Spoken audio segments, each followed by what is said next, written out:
வணக்கம். சென்னையில் இருக்கக்கூடிய கிண்டி கலைஞர் நூற்றாண்டு மருத்துவமனையில் புற்றுநோய் பிரிவில் பணியாற்றி வந்த மருத்துவர் பாலாஜி மீது கடந்த நவம்பர் 11ஆம் தேதி விக்னேஷ் என்ற இளைஞர் கத்தியால் குத்தி தாக்குதல் நடத்தினார். இந்த சம்பவத்தில் இளைஞரின் தாய்க்கு மருத்துவர் பாலாஜி உரிய சிகிச்சை அளிக்காமல் தனியார் மருத்துவமனைக்கு செல்ல வைத்ததாக குற்றச்சாட்டானது அவர் தரப்பில் வைக்கப்பட்டது.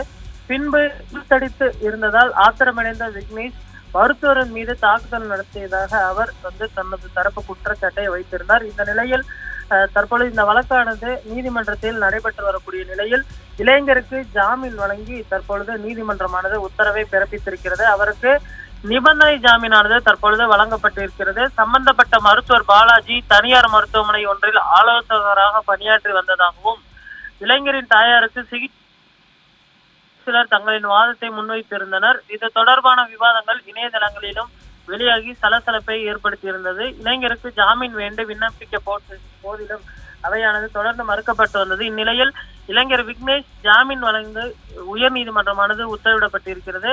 வேலூர் மாவட்டம் சத்துவாச்சேரி காவல் நிலையத்தில் இளைஞர் விக்னேஷ் தினமும் கையெழுத்திட வேண்டும் என நிபந்தனை விதித்து ஜாமீனானது வழங்கப்பட்டிருக்கிறது.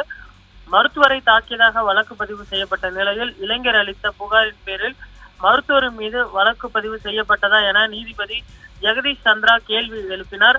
காவல்துறை தரப்பில் விக்னேஷுக்கு ஜாமீன் வழங்க எதிர்ப்பு தெரிவிக்கப்பட்ட போதிலும் நீதிபதியின் கேள்விக்கு அரசு தரப்பு போதிய பதிலை அளிக்கவிட்ட காரணத்தினால் வேலூர் மாவட்டம் சத்துவாச்சேரி காவல் நிலையத்தில் மறு உத்தரவு மறுவரை தினமும் கையெழுத்திட வேண்டும் என உத்தரவு பிறப்பிக்கப்பட்டு அவருக்கு நிபந்தனை ஜாமீனானது வழங்கப்பட்டிருக்கிறது.